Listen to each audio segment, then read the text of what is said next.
Hello learners, welcome to educational channel. इस educational channel पर मैं आप लोगों को NTA UGC NET education subject का हर एक यूनिट इन डिटेल्स में पढ़ाऊंगी। जो भी टॉपिक्स आप लोगों को मैं पढ़ाऊंगी वो न्यू अपडेटेड सिलेबस के अकॉर्डिंग होगा। आज की इस वीडियो पर हम लोग करिकुलम से related role of national level statutory body UGC NCT and university in curriculum development के ऊपर स्टडी करेंगे। इसका मतलब है कि करिकुलम डेवलपमेंट में यूजीसी एनसीटी एंड यूनिवर्सिटी का क्या रोल है।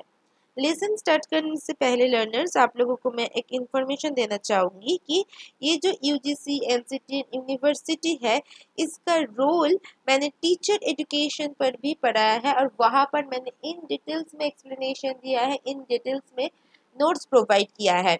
तो उसका जो वीडियो है वो मैं डिस्क्रिप्शन बॉक्स पर दे दूंगी। आप लोग डिस्क्रिप्शन बॉक्स से उस लिंक को क्लिक करके वो सारी वीडियो देख लीजिए, ठीक है। यहाँ पर मैं ओवरऑल एक रोल बता देती हूँ, मगर आप लोग प्लीज उस मैंने जो डिस्क्रिप्शन बॉक्स में जो लिंक दूंगी उसको क्लिक करके उस वीडियो को देखिए, क्योंकि वहां पर मैंने बहुत अच्छे से एक्सप्लेन किया है एंड मैंने नोट्स भी प्रोवाइड किया है, ठीक है। तो चलो स्टार्ट करते हैं। पहले हम लोग यूजीसी के बारे में देखेंगे कि यूजीसी का फुल फॉर्म क्या है। यूनिवर्सिटी ग्रांट कमीशन है। फॉर्मेशन हुआ था 1956 पर। हेडक्वार्टर है न्यू दिल्ली पे। It is the national body. ये यूजीसी एक नेशनल बॉडी है। Coordination, determination and maintenance standards of university education. तो यूजीसी मेनली काम करता है किसके लिए? यूनिवर्सिटी के लिए। यूनिवर्सिटी की जो एजुकेशन सिस्टम है, उन एजुकेशन सिस्टम की मेंटेनेंस, उनके स्टैंडर्ड्स, उनकी डिटर्मिनेशन एंड कोऑर्डिनेशन के लिए यूजीसी काम करता है। यूजीसी इसके अलावा प्रोवाइड करता है क्या? ग्रांट, ठीक है। यूनिवर्सिटी एंड कॉलेजेस को ग्रांट प्रोवाइड किया जाता है यूजीसी के थ्रू। उसके अलावा इसका बहुत सारी फंक्शंस है। फर्स्ट फंक्शन क्या है देखो, to inquire into the financial needs. मतलब अगर यूनिवर्सिटी का कोई भी किसी भी यूनिवर्सिटी का कुछ फाइनेंशियल नीड की ज़रूरत है, फाइनेंस रिलेटेड कुछ नीड की ज़रूरत है, तो यहाँ पर यूजीसी सब कुछ इंक्वायर करती है। उसके अलावा यहाँ पर एलोकेट एंड डिसबर्स किया जाता है किसको? ग्रांट को। तो देखो फाइनेंस से रिलेटेड, ठीक है, पहला क्या समझेंगे हम लोग कि फाइनेंस से रिलेटेड। उसके बाद ग्रांट से रिलेटेड, ठीक है। ये सभी चीज के ऊपर कौन डील करता है? यूजीसी डील करता है। फाइनेंस का ये, ग्रांट्स का ये सभी कहाँ पर लागू होगा? यूनिवर्सिटी या कॉलेजेस पर लागू होगा, ठीक है। अच्छा, नेक्स्ट यहाँ पर प्रोमोट एंड कोऑर्डिनेट किया जाता है किसको? यूनिवर्सिटी की एजुकेशन सिस्टम को। उसके अलावा भी कुछ रूल्स एंड रेगुलेशन, ठीक है, टीचर सर्विसेज के लिए या फिर टीचर्स अपॉइंटमेंट के लिए जो रूल्स एंड रेगुलेशंस है यूनिवर्सिटी एंड कॉलेजेस पर, और स्टाफ मेंबर के लिए भी जो भी अपॉइंटमेंट के लिए जो रूल्स एंड रेगुलेशन है वो सारी चीज तैयार करता है कौन? यूजीसी। यहाँ पर जो भी सिलेबस है डिफरेंट लेवल्स पर, यूनिवर्सिटी एंड कॉलेजेस लेवल में जो भी सिलेबस है वो सभी चीज को रिव्यू करने में बहुत बड़ा भूमिका निभाता है यूजीसी। सजेस्ट करती है किसके ऊपर? Measures for modernising courses and restructuring them into unit course. मतलब जो भी यूनिट कोर्सेज है उसको फिर से रिस्ट्रक्ट करना, ठीक है, फिर से गठित करना, पुनर्गठित करना। जो कोर्सेज है उसको थोड़ा सा मॉडर्नाइज करना, अभी सोसाइटी के अकॉर्डिंग उन सभी कोर्सेज को मॉडर्नाइजेशन करना, और इन सभी चीजों के लिए मेजर करने के लिए सजेस्ट करेगा कौन? यूजीसी, ठीक है। नेक्स्ट क्या है? लर्निंग। लर्निंग पर एम्फसाइज करना और ऑल्टरनेटिव मॉडल के साथ एम्फसाइज करना, ये सारी चीजों के लिए डेवलप करेगा कौन? यूजीसी। यूजीसी के बाद हम लोग एनसीटी पर जाएंगे। एनसीटी का फुल फॉर्म क्या है देखो, national council for teacher education. तो देखिए एनसीटी किसकी सिर्फ और सिर्फ किसके साथ डील करता है? टीचर एजुकेशन के साथ डील करता है। ये एक एडवाइजरी बोर्ड है, ठीक है, सेंट्रल एंड स्टेट गवर्नमेंट के लिए। उसके अलावा ये एक स्टैट्यूटरी बॉडी भी है। तो सेंट्रल एंड स्टेट के लिए जो एडवाइजरी बोर्ड एनसीटी को दिया गया था वो कब? 1973 पर, और 1995 पर ये स्टैट्यूटरी बॉडी हुआ था। इसका ऑब्जेक्टिव देखो कि यहाँ पर टीचर एजुकेशन सिर्फ और सिर्फ यहाँ पर टीचर एजुकेशन से रिलेटेड होगा, ठीक है।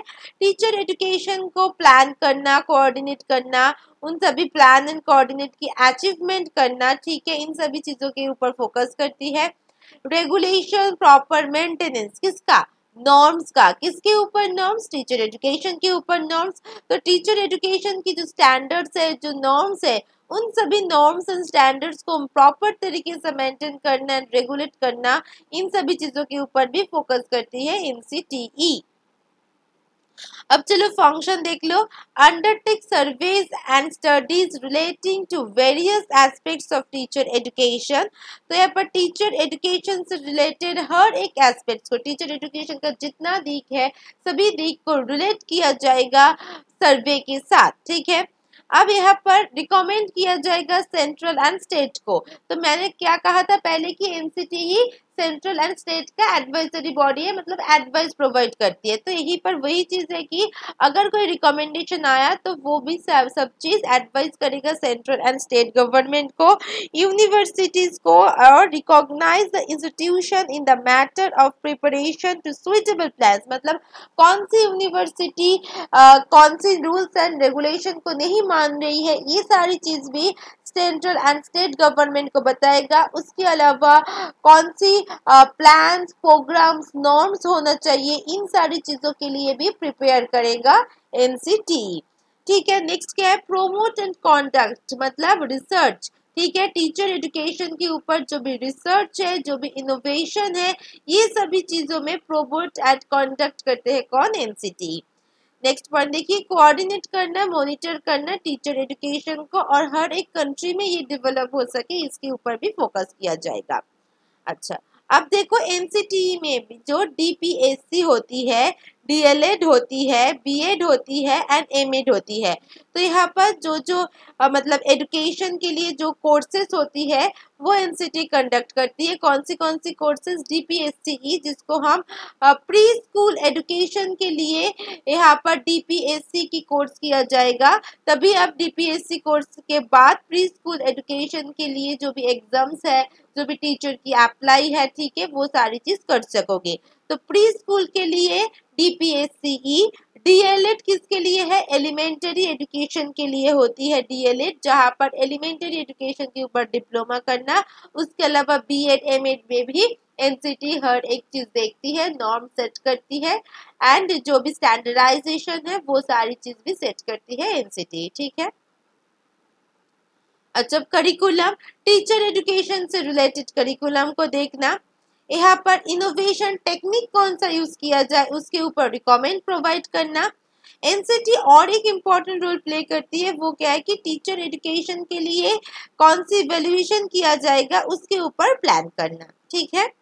चलिए नेक्स्ट एंड लास्ट हम लोग जो पढ़ेंगे वो है यूनिवर्सिटी। इसका मतलब देखिए, an institution of higher education. Higher education के लिए एक ऐसा इंस्टीट्यूशन जहां पर रिसर्च होगा, जहां पर अवार्ड मिलेगा, ठीक है, किसकी, एकेडमिक डिग्री का। जैसे कि देखिए एमए करना, बीएड करना, एमएड करना, एमफिल, पीएचडी, तो ये सभी चीज क्या है, एक एकेडमिक डिग्री है, ठीक है, जो कि वेरियस डिसिप्लिन मतलब वेरियस सब्जेक्ट पर आपको मिलती है, और यूनिवर्सिटी पर हम लोग हायर एजुकेशन कंटिन्यू करते हैं। इसका ऑब्जेक्टिव्स क्या है, टू एनेबल द स्टैंडर्ड्स एक्यूअर, मतलब यहाँ पर स्टैंडर्ड्स को देखना होगा, ठीक है।